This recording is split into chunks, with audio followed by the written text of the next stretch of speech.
I'm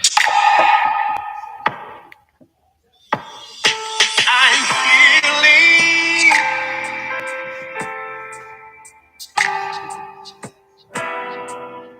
things are looking better now. I'm slowly healing. I've been suffering for such a long, long time, but I made it over and I'm healing. I'm healing. I can see the sun peeking through the clouds, and things are looking better, so much better. My storm is over now, and I'm healing.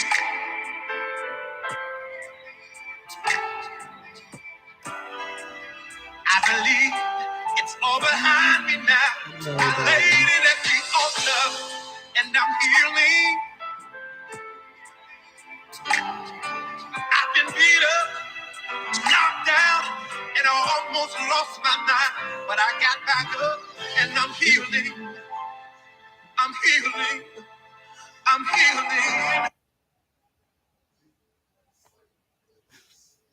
healing. Hello.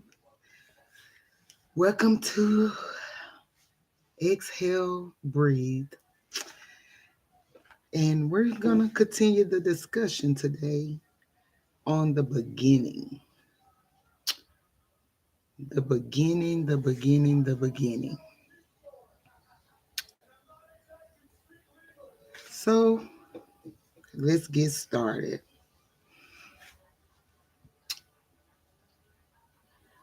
At the age of 8 is my earliest memory of being abused.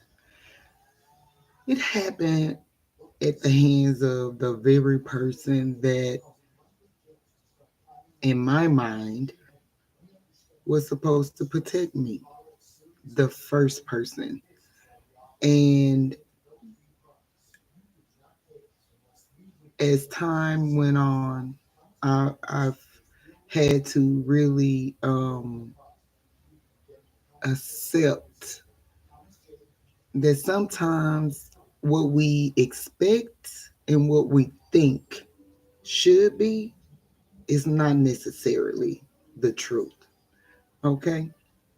So as we continue this journey, I'm hoping that it really brings clarity and help some people that just feel like they were at fault, were to blame, was the reason that bad things happened to them. But in fact, that's not true. So, the beginning, around the age of 8 years old, that I can vividly remember, I was being sexually abused at the hands of my biological father. At this time, um, I would go over every weekend, every summer. He was very present, very present. Um, but he had a handicap that happened to him before I was born. And I don't know what happened. I mean, I know what happened, but I don't know what made him become abusive to me. Um, Things happen over and over and over. Um, Up until the age of 12. And that made me very angry. No one knew why I was angry. I had a lot of family and people that was around that automatically automatically assume that, oh, this girl is just fast. She thinks she's grown. And they didn't have a clue what I was suffering with or going through at the time. And of course, it created uh, uh, something in me that never should have been, um, or maybe should have been. I, it's still something that I'm asking God for about. So, anyways, over time, I became very mad. I didn't like people. I didn't like men, to say the least. But I like what they can do for me because that's what I was taught at the age of 15. Um, that's when I told my mother. But again, we'll get to that. So let's go back a little further. Around the age of 11, 12, I started liking this guy. The guy was the brother of a guy my mother was dating at the time. I don't know what made me like him. Maybe because he was nice to me. That's probably what it was. I don't know if um, people understand that when you go through something so traumatic, so young, all you want to feel is safe and secure, and you want to trust people. You want to, but that voice deep down inside your gut says no, no, no. But we tend to anyway. And so, but I really liked him, and he was much older. Well, he was like 18 ish. And so, because of what I had been going through, I was more advanced, more,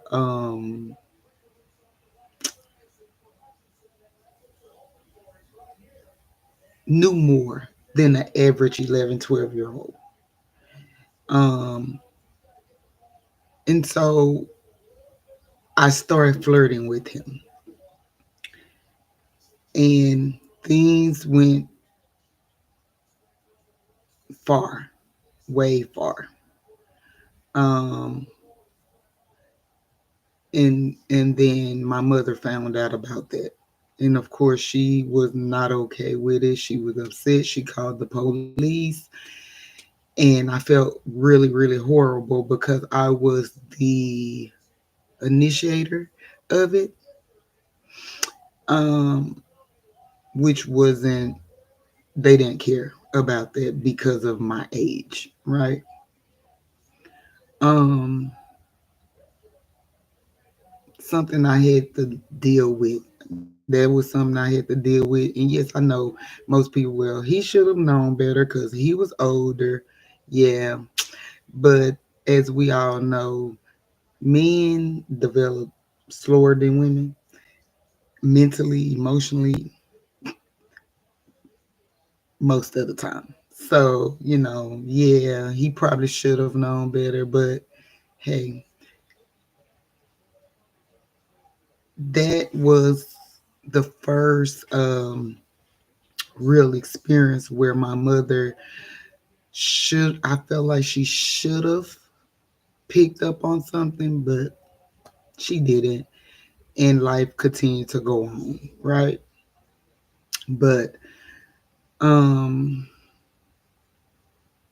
the abuse continued to happen with my dad. And I became very promiscuous. At that time, people were saying it was loose, fast, and all that. And let me just help people that never been abused in the manner of sexual abuse. to understand something when a young lady is violated early. Everybody handle this differently. Everybody goes through a different experience with it. And it can be, she can be promiscuous, she can be isolated, she can be so angry where she hurts everything and everybody around, including herself. um I mean, it can be a wide range of self harm that we do to ourselves in order to feel better, to not feel guilty, to blame ourselves, all these things. Like, it's such a lot. It's really a lot. But for me, I was promiscuous. It was the thing that I felt like, okay, well, this is all that guys want from me. So why try to offer anything else, right? But deep down inside, that's not what I wanted. That's what I felt that the only thing I had to give.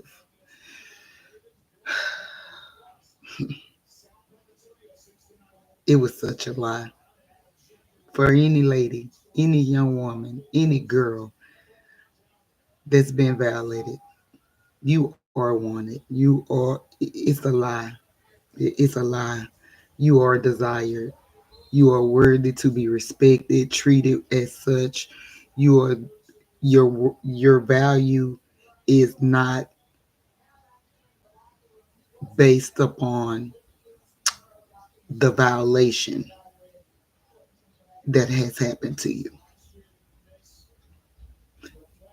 I It doesn't matter what no one says. It's not your fault. You always have the right to say no. You always have the right to change your mind. Please know that, because I didn't for a very long time. Maybe a year later, after the incident with the young man, it was my dad's weekend to have me. And I remember him coming to get me from my mom. And when he got there, I was like, I'm not going. I don't want to go. And of course, my mom, not knowing what was going on, she was like, "Yeah, you going? You gotta go." And I said, "I don't want to." And she said, "Why?" And I just kept, just saying, "I don't want to. I don't feel like it." And he was like, "Yeah, you're going. You're going." And I remember just running around my room,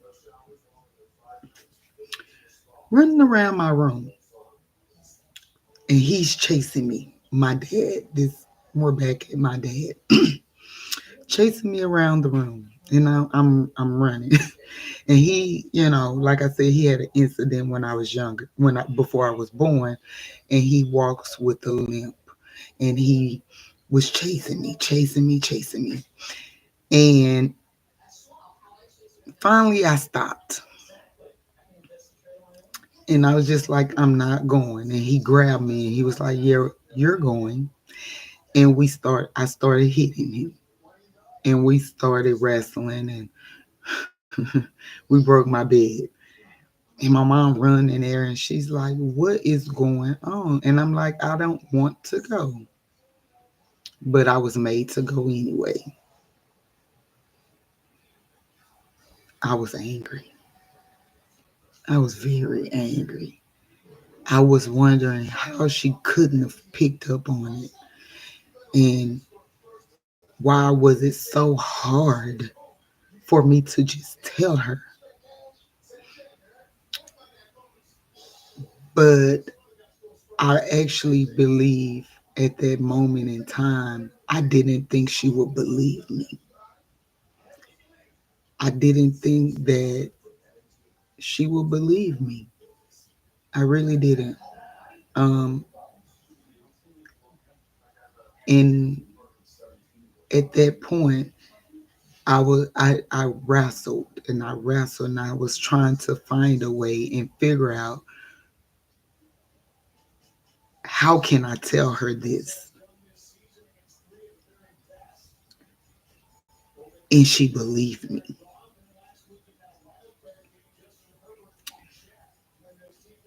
But I didn't tell her till I was 15,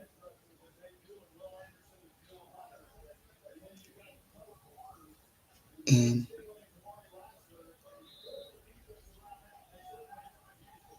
it was a blessing when I was able to tell her. And so we will continue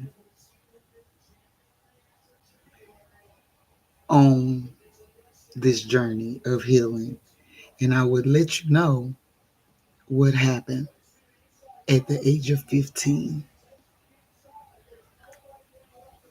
in my journey that I continue to go on of self discovery, healing, and realizing who and whose I am. I'm healing. And I hope that I'm helping others heal as well because the journey is ours and we're going to heal because God says that we can. Stay tuned for more videos.